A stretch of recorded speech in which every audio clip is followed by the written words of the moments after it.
Hi, everyone. Welcome. My name is Gavriella Semaya. I'm Managing Director at mbaMisison, and today we're going to talk about interview preparation.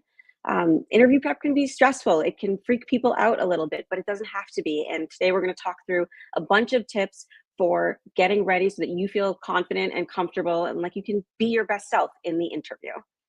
So let's pull up the presentation that will guide us through. All right. And I will do my best to answer your questions as we go along. So this is kind of the outline for today's discussion. Foundation, what kinds of interviews are there? Most importantly, how we can prepare, what questions might they ask, and then about us for maybe a second or two. All right, as I was saying, interviews shouldn't be high stress. They're conversations, they're not meant to be interrogations. The admissions committees at this point have already decided that you're qualified. They're not wasting your time or doing any favors. They want to get to know you and they want to see if the person that you are live matches the person that they saw on paper. So it's about your communication skills, your ability to build rapport, your ability to engage with another person. They're picturing what you would be like in class as a member of the community. And so approach it from that lens rather than, trying to have the perfect answer, the perfect script. Ways to prepare that I think are important, and these are just some extra tools that you can find afterwards, but know your story, be confident, and most importantly, be prepared but flexible. I never advise, memorizing your lines, for example, because you might get thrown off, and then where are you? So, you want to be confident, but you want to be adaptable. All right. Overview of the kinds of interviews there are. So there are basically three types of interviews. One is open or applicant initiated. That's like the University of Virginia Darden's early action or Dartmouth Tuck, where there's a period typically before the primary, round one deadline, where students can schedule interviews rather than waiting to be invited. So if you are applying to one of those programs, it's a great opportunity to secure an interview and to be able to kind of, in some ways, get it out of the way early. The most common is, of course, school initiated, and this is where, usually within a few weeks after the deadline, you'll hear from the school as to whether you've been invited for an interview. One question I often get asked is, if I don't get invited to an interview, can I still be admitted? The answer, unfortunately, is no. You will need to go through an interview, again, because they want to know what you would be like in class. So the interview is a really important stage, but it's not the make or break stage. And finally, we have hybrid, which is where some schools will have a brief open interview period, but then the majority of applicants would have to be invited to the interview process. Types of interviewers, typically, again, three: admissions committees, students, usually second years, or alums who volunteered to do so. One question I get asked a lot is whether interviewing with admissions committee members is more serious. I don't think so. It's not as though they're looking for something different. I would say that the main difference is that they're not a blind interview. A blind interview is when, the interviewer would at most have your resume. So if you're interviewing with an admissions committee member, they'll have read through all of your essays, your entire applications. And so their questions tend to be a little bit more targeted, a little bit more tailored, sometimes more in depth as well. There are a handful of schools that are always, interviewed by admissions committees, and that's Harvard, NYU Stern, MIT Sloan. The majority of schools might be a combination. So, Booth, Tuck, Duke, Kellogg, Darden, and UCLA will often have admissions committee members. Usually you'll find out, before your interview, whether you are interviewing with an alum, a student, or an admissions committee member. And your preparation isn't necessarily going to be different. It comes into play most when you're thinking about the kinds of questions you might ask your interviewer, but we'll get to that a little bit later on. All right. Okay, student interviewers. The first thing to note is that students are trained. They go through a process where they are taught what they're looking for. They're usually given a list of questions, either a strict list of questions. More often it'll be categorical. So they'll be asking a question about leadership and they can choose from a couple of them. For your perspective, The nice thing about, student experiences or student interviews rather, is that you can really get to talk to them candidly about their experience. And so your questions are likely to be more around that. And from their perspective, they're, I would argue, more than any other type of interviewer, imagining you in the class next to them. So I think, your goal is always to build rapport in these interviewers, but especially with students, I think they're live, they're in the program at the moment. And so building that relationship is a really important component. All right. Alumni interviews. Some programs have training, not as consistent. There can be wildcards with alums. Most of the time, they're trained and they're well-intentioned, and their goal is just to get to know you. They're volunteering to do this because they care about the school and they care about, maintaining the school's culture and reputation and community. For your questions, you have to think about, whether they were a recent alum, if they graduated, maybe 1 or 2 years ago, they might be still, kind of in tune with what's going on campus. But if someone graduated 10 years ago, they're not going to know about the latest program or what classes are being taught this semester. So think about that when you're preparing your questions for the interviewer. Couple of schools just to note that typically use alumni: Columbia, Stanford, UCLA, Kellogg. Again, it can be a mix. Sometimes it's a question of availability. Some schools will also try as much as possible to pair you with an alum in a similar industry. In that case, the conversations can be much more free-flowing because you'll sort of have more of a shared ground. But again, you'll be notified of your interviewer or who your interviewer is in the usually 24 to 48 hours before the interview itself. So you should have a chance to look them up and get a sense of their background. All right, we kind of went through this a little bit, but just to break it down, there are a handful of types of interviews. Blind is what I mentioned earlier, where the interviewer only has your resume. Applied is when they've read through your application in depth. Group, this is pretty uncommon. It's primarily Wharton's team-based discussion, and some scholarship opportunities like Darden's Oculus is a group interview. And some schools now offer, either as an alternative to a live interview, will offer videos. Some, require through a program through a platform rather, where you would go in and you're asked questions live. So it's sort of a semi-live process. All right, differences here. So as we were saying, right, the blind interview, no one knows anything about your application. They may or may not have seen your resume, may or may not have read it, in depth, or they might be skimming it 10 minutes beforehand. So best to assume, that they have not, don't know much about your background. They don't know your GPA, they don't know your GMAT. These questions will tend to be a little bit more generic, a little bit more of a kind of following a script.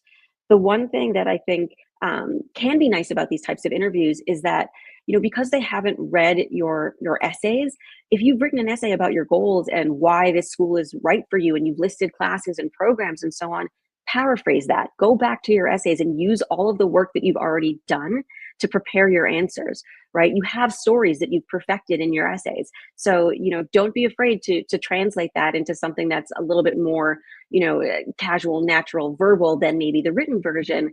But, you put in all of that work. So, don't be afraid to go back to your applications and leverage the stories and the notes and the ideas that you've put together. Sample open-ended question here. These are what we call behavioral questions. What type of leadership role do you take on a team? Tell me about a time you overcame a challenge, things like that. Again, I'll just run through the schools here. This is not a comprehensive list, just kind of the most common: Columbia, Booth, Duke, Haas, INSEAD, Michigan Ross, Tuck, UCLA, and Darden. Okay, so this is kind of the standard. Sorry, I just got a question about the blind interviews. Does the applicant know if the interview is blind? You can assume that if it's anyone other than an admissions committee member interviewing you, that it will be blind. They don't typically share full interviews with students or alums. You can also often look up online and confirm this, but I think generally speaking, it's a safe bet to assume that unless it's an admissions committee member, your interviewer will be blind. So All right. So typical questions. This is not comprehensive, but this is kind of the standard structure. I would say this is like, 80% of the time, these are the fundamental questions you will be asked. And the nice thing about this too is that if you're doing multiples of these interviews, with each one, it becomes more fluid, you become more natural, your answers, you don't memorize them, but they become, sort of familiar the same way, you would if you've done a play 100 times, and it's almost like it's just sort of naturally in your brain at that point. So typical questions might be, what are your goals after school, short and long term? Why do you want an MBA, and why now at this stage of your career? Most importantly, why do you want to go to our school? um, Subcategory there, and we'll talk about this a little bit more in depth later, but what non-academic resources are of interest to you: conferences, clubs, programs, events, etc.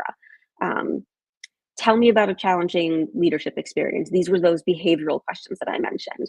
Um, some more kind of reflective or character-based questions, like what would your coworkers say about you, or strengths and weaknesses, things like that.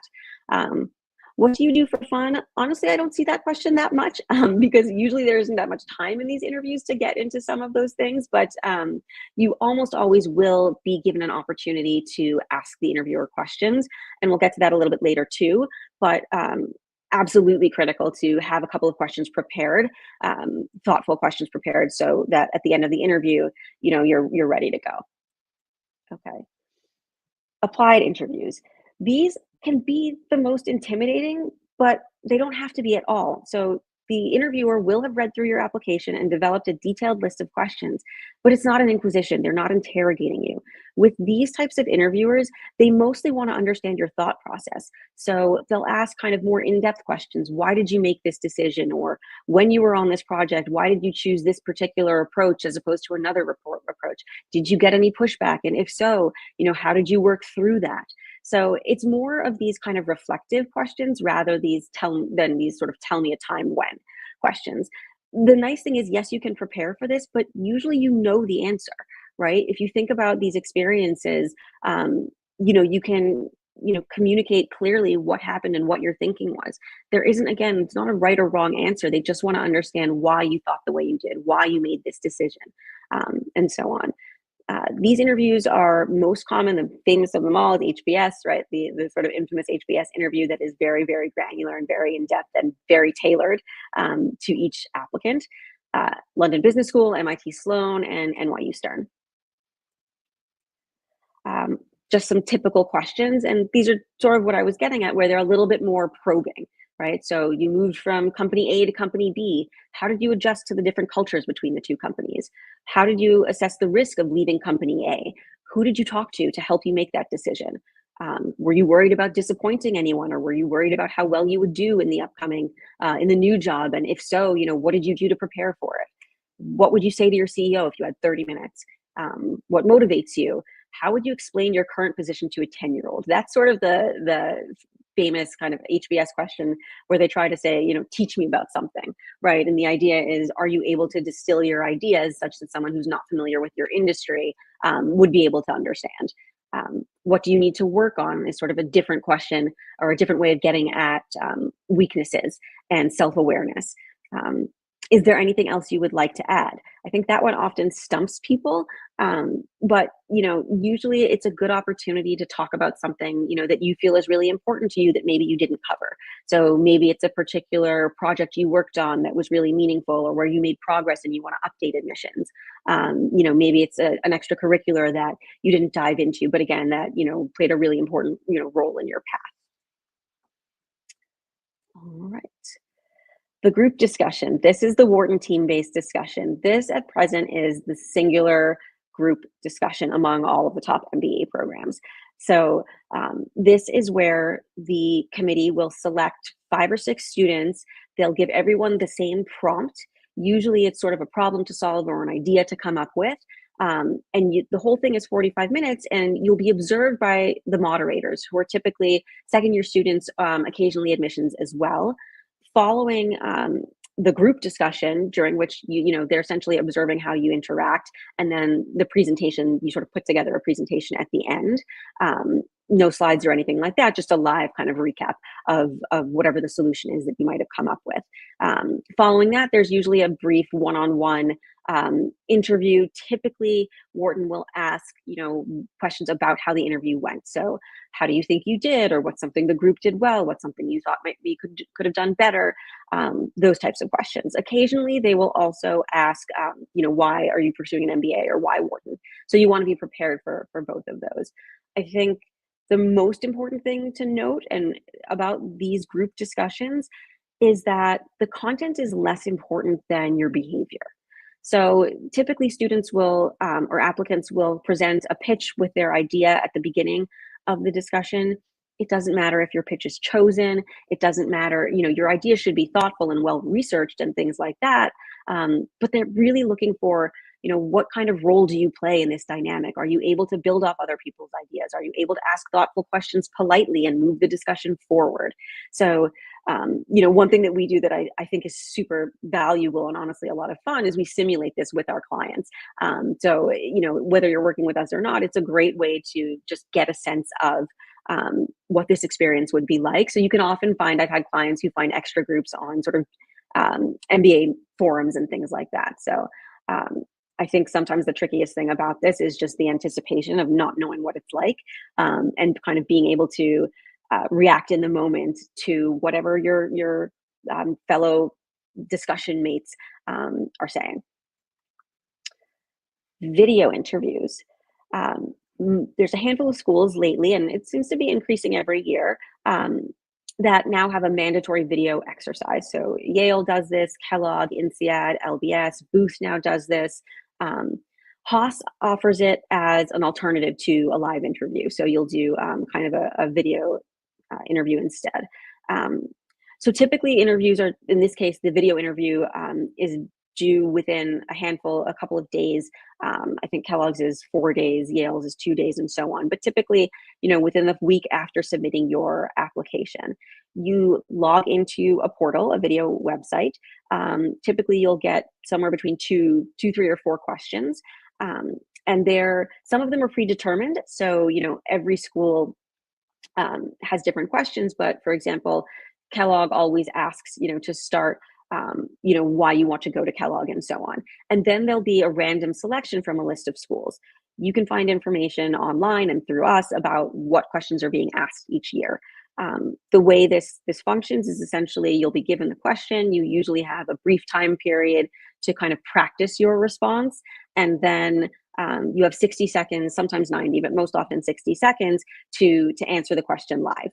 And that's it. Once you've done it, you move on. There's no kind of going back, no second takes. And the purpose for this, again, is just to see how you are live, gauge your ability to communicate, to be engaging, to think on the fly. But the questions are not there to stump you. They're generally, kind of common MBA questions about leadership or about problem solving or something they don't know about you, those kinds of things. The pre-recorded video, this is a little bit different, and this you can practice more for because you're given the question in advance and you're asked to upload a 60 to 90 second video. So Yale does this, and MIT does this, where MIT, for example, asks you to introduce yourself to your classmates. And so this you can definitely practice. I encourage you to practice by recording yourself. Just use your phone. There's no special editing or, video tricks or anything like that. They really just want you at the camera talking. So, record this a couple of times. I often have my clients do a couple of takes, and then we pick the best one, the one that is the most personable, the one that's the most articulate, and so on. And then you upload that. Just some questions here we've just listed that are examples, but again, you can find more information about this if you dig around online or if you, reach out to us. So tell me something about yourself that's not on your resume. Tell me about a time where you achieved a goal and what the impact was. Tell me about a time you hit a roadblock and had to pivot. So again, typical MBA type questions. The difference is you get to think about your answer in advance, but you still have to sort of deliver it in this recorded form. Okay, this is just a sample INSEAD sequence. These are a little bit more targeted, I would say. Please explain the most challenging goals you've set for yourself in your career. As a CEO, how would you give back to your community? Tell me about a risk that backfired. Describe a time you had to adapt to a culture that wasn't your own. So these are a little bit more specific, but again, you have the opportunity to kind of think through your answer and record, the best version of that answer. All right, I think this is the most important part of our presentation this morning. How can you prepare? So the first thing to think about is, what are they looking for, right? What is the interviewer thinking? As I was saying earlier, right? They're picturing you in the class as part of this community. So are who you say you are in the application? Do things check out? Are you excited about the program? Do you sincerely want to attend this program, right? They're always assessing how likely you are to go if they admit you.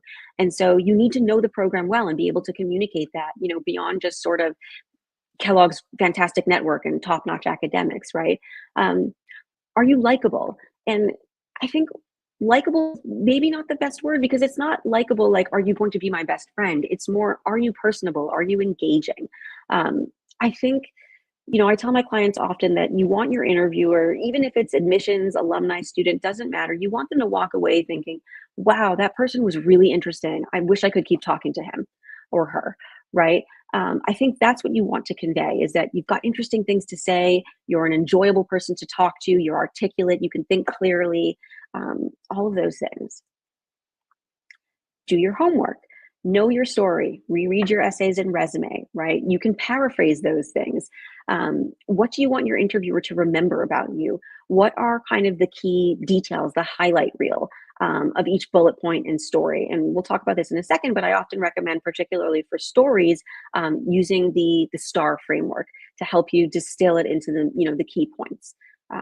Know the school well. This is something that I think, with the exception of Harvard, all schools want to know why you want to attend their school. And so stay up to date, Google your interviewer, find them on LinkedIn, look at the school's blogs and press releases, know about the new initiatives that they're releasing and things like that. Practice, practice, practice. This is about, again, not being scripted, not memorizing, but get used to answering these questions. And I think one thing I always tell my clients is, say it out loud. I think oftentimes, and I used to do this, is I'd sort of run through my answers in my mind, assuming that when the time came, it would flow as naturally verbally. But there's often a disconnect between what you're thinking and how it actually comes out of your mouth. And so, whether you're using the mirror, using us, using a friend, um, time yourself, record yourself, look at how you're performing, get feedback. The more often you kind of run through these answers, they're never going to be exactly the same, but they'll get more sort of standardized and you'll feel more comfortable and confident and natural. So, I always think this is probably the most important part. Yes, you want to take notes and prepare your answers, but you really want to practice delivering them out loud. Core stories for core themes. This is how I have, in the last few years, found it most effective to prepare this sort of kind of arsenal of stories, right? You don't know what questions you're going to be asked, but you want to have a handful of stories. Often they're interchangeable, right? That so that can have 3 or 4 stories. You're not telling the same story over and over again. The common themes that business schools care about and that ask about, right, is leadership, teamwork, impact or accomplishments, overcoming a challenge, a setback or a failure, interpersonal conflict, time you've given or received feedback, right? So I find it, if you can come up with 4 or 5 stories, have them well rehearsed, well developed and distilled using the STAR framework, you'll be good to go, right? Because sometimes a leadership question is also a challenge question, right? You demonstrated leadership when you overcame a challenge. So, whether or not you get this exact question, have that kind of handful of stories ready to go so that you can adapt them to whatever question you're given. Um, so I want to go back to this just to break down the STAR framework in case anyone isn't familiar with it. So STAR stands for situation, task, action, result. And the reason this is useful is because you don't want to get lost in the weeds of too many details, but you still need to give your interviewer enough that they can follow the story, right? So what was the situation? The client changed their deliverable 24 hours before the presentation was due. Okay, what was the task? We had to figure out a new presentation and figure out what the client was looking for, maybe why they were doing this and how we could, satisfy them. Your action. here's what I did. I gathered my team and we, looked at the different options for the new presentation, how we could leverage what we had already written. The result was we were able to pull together something really compelling. The client was thrilled, right? So that's kind of a very brief story. And remember, your interviewer can always ask follow-up questions. So they can ask, oh, well, what was the presentation? Why do you think the client changed the topic? Or, did you receive any pushback from the client? Did you try to push back on the client and get more time? Right. So those are all questions you can answer because you know the story. I think the harder part is distilling the story into something succinct. So use the STAR framework, come up with that kind of set of stories that you're comfortable utilizing for different questions. Okay, section 4, what questions will they ask? Applied, and this is somewhat, repetitive of what I've already said, so forgive me, but I'll just kind of summarize it for you here. But applied interviews, those are the ones where they've read your full application. These will be targeted questions. You know the answers, right? You know why you made a certain decision or why you push back on your boss on a particular task, right? It's helpful to think through those things, but it's not as though you don't know the answer. Group interviews, this is like the Wharton team-based discussion, one question. There's no right answer. It's all about how you interact and how you come together to answer the prompt that's being asked. The video or blind interview where they haven't read your full application, this is kind of the most varied, but also the most standard in some ways, right? They can ask just about anything in their generic questions, but this is where you'll get the typical, tell me about yourself. Why are you pursuing an MBA? What are your short and long-term goals? Why do you want to go to our school? And how will you contribute to our school? And then usually a handful of behavioral questions. Blind interview, this is exactly what I just ran through, right? Walk me through your resume. Tell me about yourself. This is some of the things that I think this one often stumps people. They don't know how much to tell, how detailed to be. This shouldn't be more than 3 minutes overall. I usually tell my clients to give some kind of background about where they were born or grew up, then you sort of jump to college because they're not that interested in what you did in high school, for example. But if there are sort of key inflection points in your life prior to that, you would of course say, well, I moved across the country when I was 10 or whatever it might be. You explain what you studied in college, why you studied it, and then you kind of go on to the highlight reels of your jobs, right? Again, like they can always ask more follow-up targeted questions here. So practice this one, get your story down. We have some really great YouTube videos about how to tackle this particular question. So I encourage you to check them out. What we ran through, right? Why are you pursuing an MBA and why now? The reason you're pursuing an MBA is because there's a gap. There's something, there's somewhere you want to go. Here's where you are. And the MBA is what will connect you, what will help you get there, right? So that should be, why you're pursuing an MBA is linked to your goals. I think this is something that's also tricky, right? Like if you're asked, why are you pursuing an MBA? You might have already answered about your goals, right? I'm pursuing an MBA because I want to transition into a new field, right? What is my goal? To transition into this new field. So, don't worry about whether you cover your goals as part of a why are you pursuing an MBA question, as long as you're kind of covering the bases. So why are you pursuing an MBA? Think about the skills that you need to obtain, the knowledge you need to obtain, the network you need to obtain in order to achieve those goals. What are your short and long-term goals? Don't just state them, explain your reasoning. And I think most importantly, explain what you hope to accomplish via these goals or roles, right? To what end? Why do you want to, go into health tech, right? Is it because there's a particular problem you want to solve or an opportunity you've identified? Why does this matter to you, right? Why do you want to dedicate your career here? And why is this the right path to accomplishing that goal? Why our school?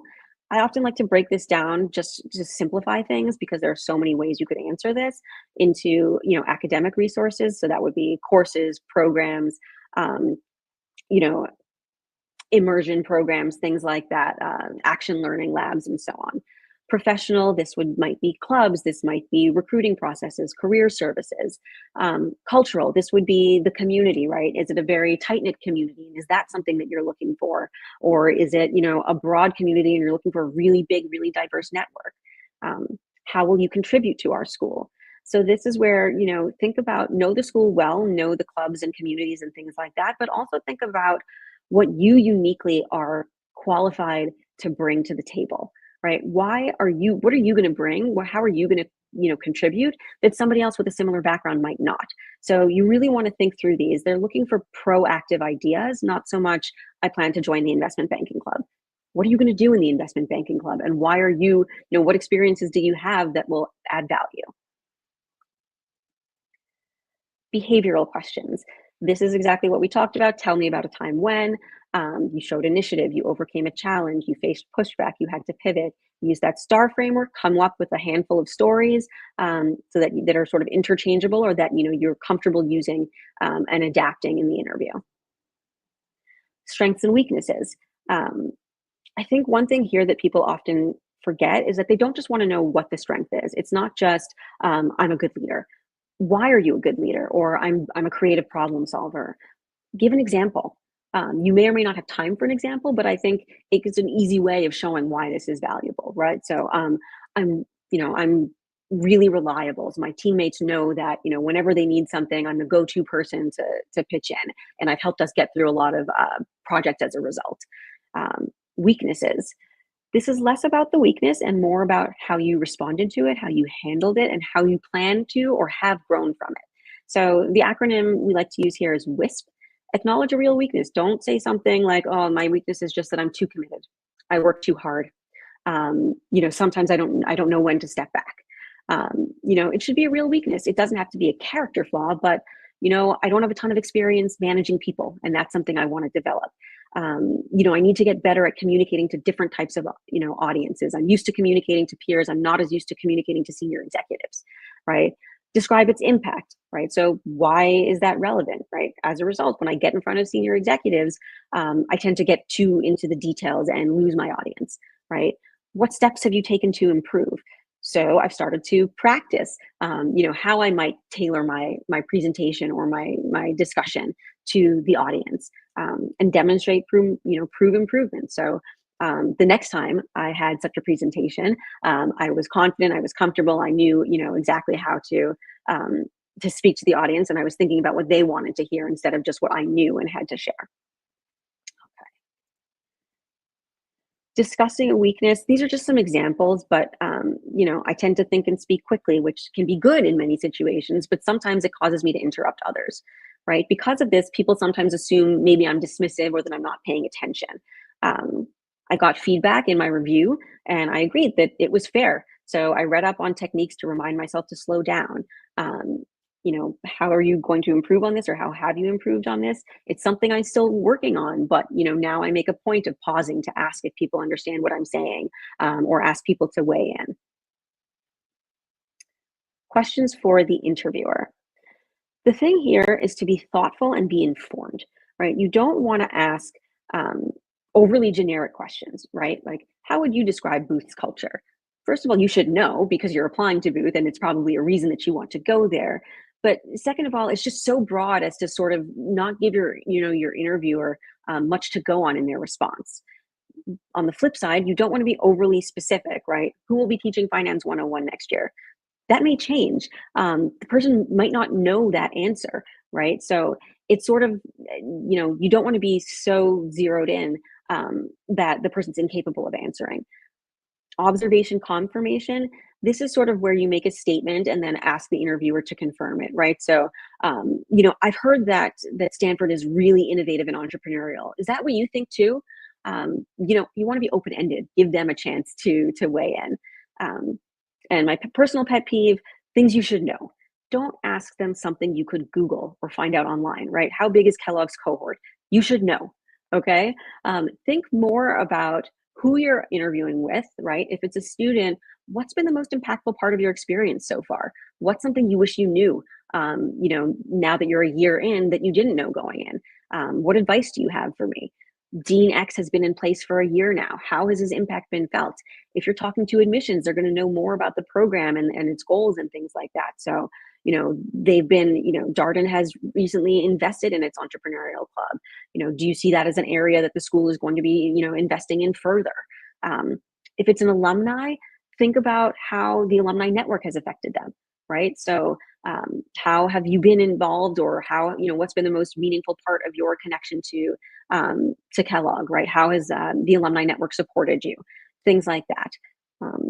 So again, be thoughtful, be informed, don't be too broad or too narrow, and make sure you're tailoring the questions that you have for your interviewer. Most often, you'll maybe have time for one or two questions. You don't need a long list, but I suggest having two or three, just so that you're prepared. And again, there may be questions that come up naturally during the conversation, and those are fair game too. What to do if you get stumped? This doesn't happen often in my experience, but even when it does, it's totally fine to say, wow, you know what? That's a really good question. I need a second to think about that. Um, remember that there's no right answer. You just need to respond thoughtfully. So you can kind of say, I'm thinking out loud here, but in that situation, I think I probably would have done this, and here's why. If you're truly stumped, and again, I don't think I've ever seen this happen, just ask to move on. Say, I really don't know what I'm going to major in. Maybe you forgot the list of majors or something like that, right? And then move on, but really move on. Don't worry about it, okay? These are not the kind of things, you're not gonna be judged on a single answer. Odds and ends. Should I ask for feedback? No. If they offer it, wonderful. But generally speaking, you don't want to end on a sort of needy or looking for validation. You don't want to say, "Oh, how did I do? Do you think I'm going to get in?" Right? First of all, they don't know. They're not the final say typically, and it kind of rubs people the wrong way, right? You should be confident. You shouldn't be needing their feedback. What should I wear? Typically, I say business casual. Err on the side of more formal rather than less. Think, dress for the job you want, not the job that you sort of have, right? So for women, that could be a blouse, a blazer. For men, it could be, you don't need a three-piece suit, but it could be a button down and a tie, or a button down and a sweater. Something you would wear for an important presentation at work. My interview's at a coffee shop. Who should pay? This one's a little tricky. I think generally speaking, the interviewer should pay, but I volunteer. Always volunteer, and just be prepared to pay. Say, "Oh, thank you so much for taking me. Like, let me buy your coffee." Most importantly, and this is kind of a universal, always do this for every single interview, send a thank you note, send an email, a thank you email.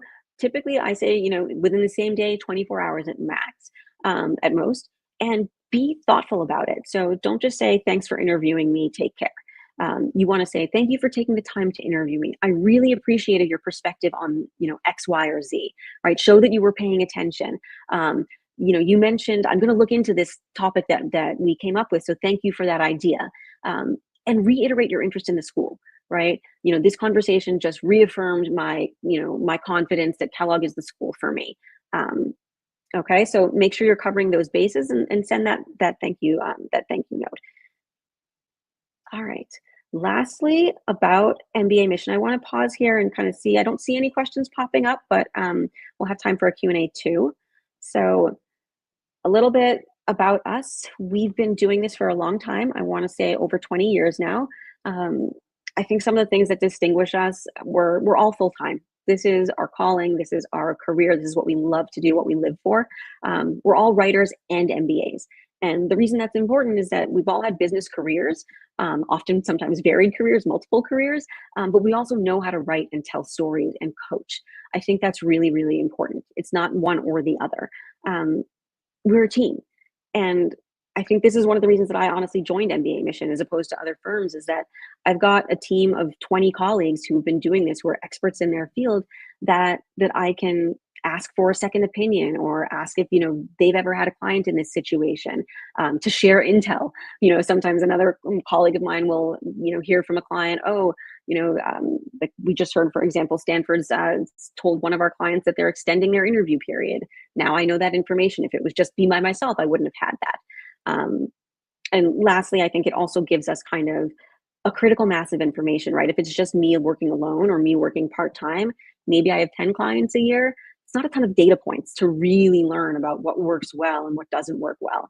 So, across our whole firm, and we work so closely together that, these aren't just numbers, they're the true clients that we have deep relationships with. We're getting hundreds a year of those data points. And finally, this is new and super exciting. Last May, we launched something called On Track by mbaMisison. It is a customizable learning platform, where you would put in all of your information. There's over, I want to say, 400 or 450 videos usually quick, digestible videos and exercises to walk you through every part of the application process. I use it with my clients all the time, just kind of as a supplement. Go watch the video about Kellogg or about how to write a personal statement, and then we build on that. So if you're working on your own, OnTrack is an incredible resource. It's like having a consultant in your pocket. The one thing I would say is that obviously it does not give you feedback yet with AI and everything. Maybe that'll happen someday, but I hope not, because I'd like to keep my job. But yeah, so it obviously won't give you tailored feedback and things like that, but it does have exercises to help you think through your applications, teach you what the schools you're looking for, how to approach the different components of the application. So it's OnTrack at mbaMisison, and I encourage you to check that out too. Here's just a screenshot. As you can see, it is actually really high production quality. It's really cool. It's an on-demand MBA tool that is so comprehensive. Sometimes I marvel that we pulled off something this amazing, but we did. And so far, we've been getting rave reviews. So I encourage you to check it out as well. And that's it. If you're interested in OnTrack or you're interested in a free consultation, you have those QR codes. You can also go to mbaMisison.com. I will put my email in the chat briefly, and then you can contact me as well directly, and I'm happy to answer any kind of follow-up questions, whether it's about interview prep or about any other part of the application.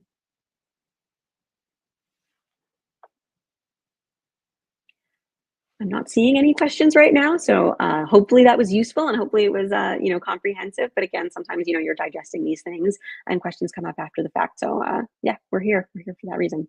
Thank you all for joining us.